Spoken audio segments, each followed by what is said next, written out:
भाई इंडिया का ही कुछ नहीं बनने वाला है।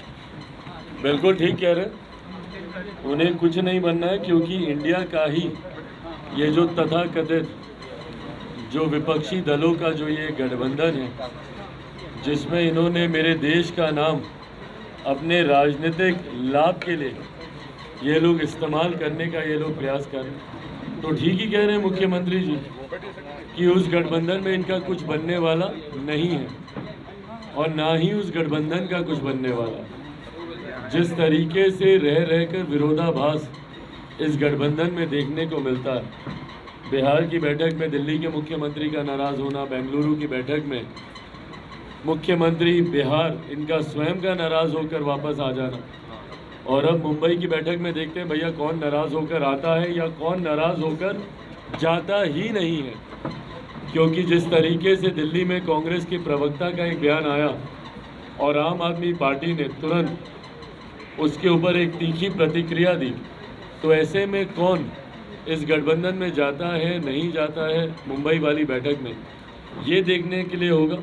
पर बहरहाल जिस महत्वाकांक्षा से मुख्यमंत्री नीतीश कुमार जी इस गठबंधन में जुटे थे, संभवतः इनकी महत्वाकांक्षाएं पूरी नहीं हो रही हैं। संयोजक बनने का ये प्रयास ज़रूर कर रहे हैं, पर ये किसके नीचे संयोजक होंगे, उनके ऊपर और कितने लोग इनको दिशा निर्देश देने के लिए बैठाए जाएंगे, ये तमाम बातें आने वाले समय में देखने वाली होंगी। बट बहरहाल बार बार हम इस बात को कहते हैं कि जिस गठबंधन की नीति नहीं है उस गठबंधन को जनता स्वीकार नहीं करेगी। और ये जो विपक्षी दलों का गठबंधन है, ये सिर्फ और सिर्फ एक व्यक्ति को हराने के लिए तैयार किया जा रहा गठबंधन है। ना इनकी नीति एक है, ना इनके सिद्धांत एक है। तो ऐसे में देश की जनता इस गठबंधन को स्वीकार करे, ऐसा होगा नहीं। लेकिन उनके बात करें, आम आदमी पार्टी बिहार में चुनाव लड़ने का बात कर रही है। भाई बिल्कुल लड़े, पूरा अधिकार है उनके पास चुनाव लड़ने का।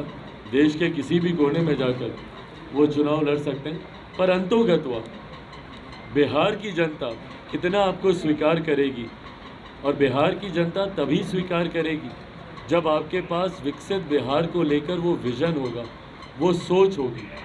सिर्फ आप एक राज्य में आपकी सरकार है, एक आध राज्य में, और इसीलिए आप यहाँ पर अपनी दावेदारी पेश करें। आज की तारीख में बिहार की जनता इतनी जागरूक है, इतनी जानकार है कि अब कम से कम अपने भविष्य के लिए वो बेहतर निर्णय ले सकती है। 2020 में भी परिणाम इसी अनुसार थे। मुख्यमंत्री जी को तीसरे नंबर की पार्टी बनाने की सोच इसीलिए थी क्योंकि बिहार की जनता उनसे आक्रोशित थी और उन्हें नकार चुकी थी। भले आज वो किसी की कृपा पर मुख्यमंत्री बन गए, पर बिहार की जनता अब जान गई है कि किसको अपना साथ देना है, किसका नहीं। नीतीश कुमार के मंत्री श्रवण कुमार ने लेकिन कहा है कि यूपी बिहार के जनता लोग चाहते हैं कि पीएम इंडिया गठबंधन की तरफ से पीएम उम्मीदवार नीतीश कुमार हो। कौन सा सर्वे करवाया है उन्होंने, पूछेगा मंत्री जी से। भाई बिहार में सर्वे करा लें तो सबसे वर्स्ट मुख्यमंत्री अगर कोई आएंगे तो उसमें पहले पायदान पर ज़रूर मुख्यमंत्री नीतीश कुमार जी होंगे। ये लोग बंद कमरों में अपने 4-5 समर्थकों से अगर सर्वे कराकर अपने आप को एक भ्रम में रखने का सोच रखें तो अलग बात है। पर बिहार, उत्तर प्रदेश, झारखंड, अगल बगल के जितने राज्य हैं, कम से कम वहाँ के लोग जानते हैं कि मुख्यमंत्री नीतीश कुमार जी से देश का भला तो नहीं हो सकता। और जिन मुख्यमंत्री को बिहार की जनता नकार चुकी हो, उनको देश की जनता क्यों स्वीकार करेगी? जिनकी स्वीकार्यता अपने ही प्रदेश में नहीं है। अगर अपने प्रदेश में है भाई तो हम खुली चुनौती देते हैं। हिम्मत है तो मुख्यमंत्री जी बिहार की किसी भी सीट से चुनाव लड़कर दिखाएं और जीत कर दिखाएं।